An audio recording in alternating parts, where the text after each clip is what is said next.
मान लो तुम शहर के बीचों बीच खड़े हो और अचानक आसमान फटकर एक विशाल राक्षस उतर आता है।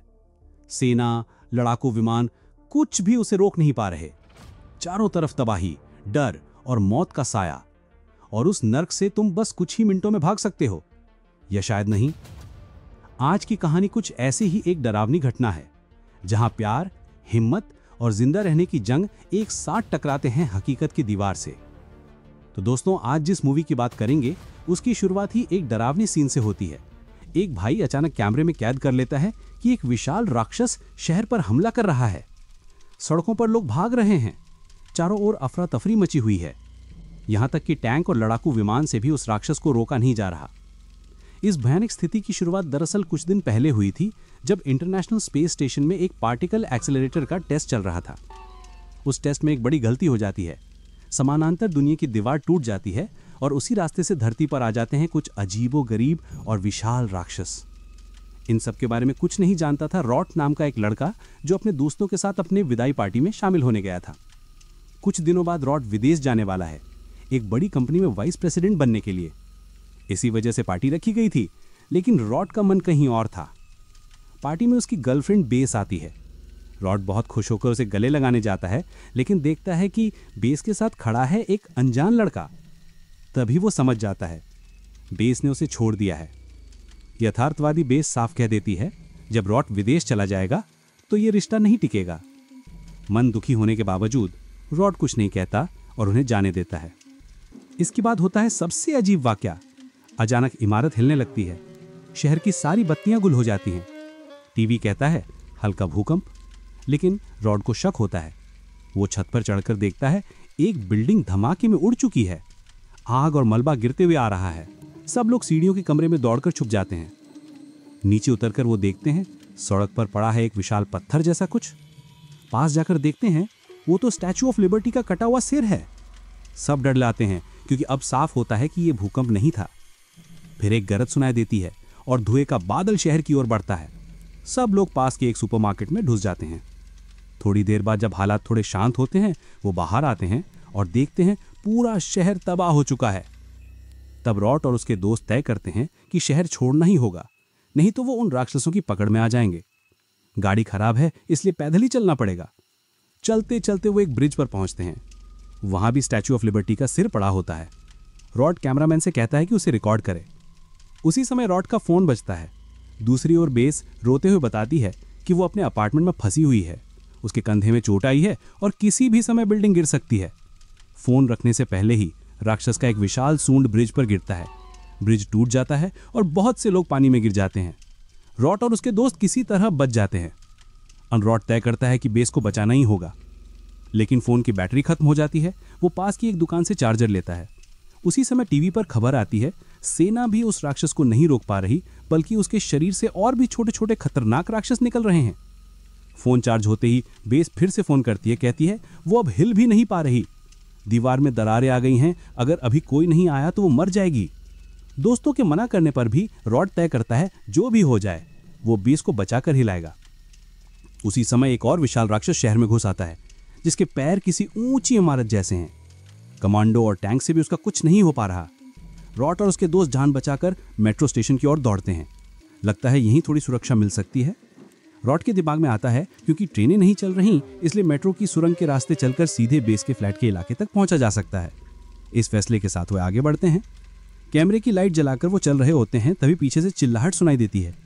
चूहे झुंड के झुंड में भाग रहे हैं, मतलब कोई बड़ा खतरा आ रहा है।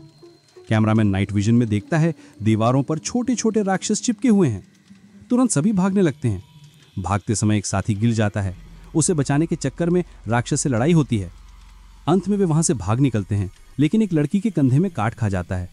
एक रेस्टरूम में जाकर रॉट वाइन जैसा कुछ डालकर उसके जख्म को धोता है, क्योंकि उन्हें नहीं पता कि इस राक्षस के काटने से कोई वायरस फैलता है या नहीं। फिर वे लोग फिर से बाहर निकलते हैं। देखते हैं कि मेट्रो के एक बड़े हिस्से को एक सैन्य अड्डे में बदल दिया गया है। वहां पर ढेर सारे घायल लोग बैठे हुए हैं। रॉट रोते हुए सैनिकों से बेस को बचाने की गुहार लगाता है। उसी दौरान जिस लड़की को काटा गया था उसकी नाक और मुंह से खून निकलने लगता है। डॉक्टर उसे एक अलग कमरे में ले जाते हैं। सबकी आंखों के सामने ही वो लड़की अचानक फट जाती है, बिल्कुल एक गुब्बारे की तरह। रॉट और उसके दोस्त डर के मारे बस खड़े रह जाते हैं। अभी अभी पता चला है ये छोटे छोटे राक्षस असल में एक अज्ञात वायरस लेकर चलते हैं। जिसे ये काटते हैं वो कुछ घंटों के अंदर शरीर के अंदर से विस्फोट में मर जाता है। जब रॉट जिद के साथ कहता है कि वो बेस को बचाने जरूर जाएगा, तब एक ऑफिसर चुपचाप उसे बताता है कि सरकार इस शहर को छोड़ चुकी है, बस एक बचाव हेलीकॉप्टर रहेगा जो 6 बजे उड़ जाएगा। उसके बाद पूरे शहर को जमीन में मिलाने के लिए मिसाइल छोड़े जाएंगे। समय बिल्कुल भी नहीं है। रॉट और उसके 2 दोस्त बिना देर किए बेस के अपार्टमेंट की ओर निकल पड़ते हैं। जाकर देखते हैं बिल्डिंग लगभग झुक गई है। लिफ्ट खराब है, इसलिए सीढ़ियां ही सहारा है। दोनों दोस्त अब भी रॉट के साथ हैं। उनमें से कैमरामैन खास तौर पर बहुत भाटड़ है। वो कहता है कि यह पूरी घटना की वीडियो उसके जीवन का सबसे बड़ा काम होगी। धीरे धीरे वे ऊपर चढ़ते हैं और बेस की फ्लैट तक पहुंचते हैं। दरवाजा धकेलकर अंदर जाकर देखते हैं बेस मलबे के नीचे पड़ी है। उसके कंधे में लोहे की रॉड घुसी हुई है। वो अकेले खड़ी नहीं हो सकती। रॉट और उसके दोस्त मिलकर उसे खींचकर उठाते हैं। उसी वक्त एक भयानक दहाड़ सुनाई देती है। वही राक्षस फिर से लौट आया है, इस बार ठीक इसी दिशा में। बिना देर की रॉट बेस को लेकर नीचे उतरना शुरू करता है। दूर से देखते हैं राक्षस पर गोलियां लगने के बावजूद कोई असर नहीं हो रहा।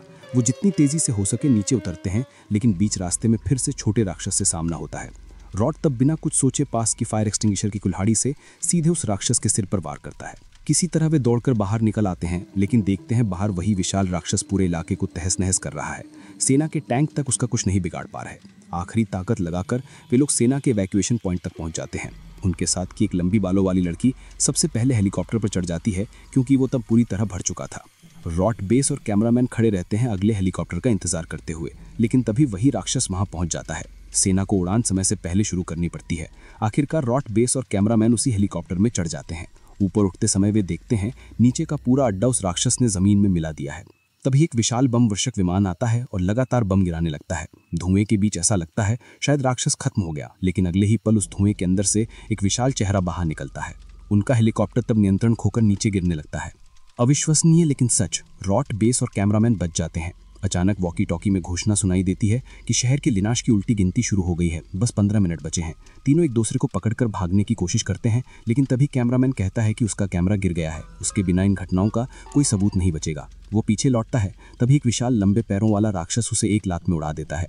उसी पल पहली बार राक्षस का असली चेहरा दिखाई देता है। फिर वो कैमरामैन को उठाकर चबा जाता है। रॉट जान जोखिम में बहकर कैमरा उठा लेता है, फिर बेस को लेकर एक पुल के नीचे शरण लेता है। तभी आकाश में एक विशाल विस्फोट की आवाज सुनाई देती है।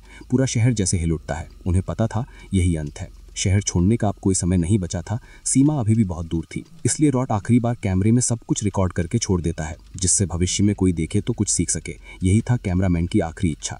फिर बेस अपने आखिरी शब्द कैमरे में कहती है, तभी अचानक सुनाई देता है कि एक गोला उनकी ओर आ रहा है। पल भर में एक विशाल विस्फोट होता है और पूरा शहर मलबे में बदल जाता है।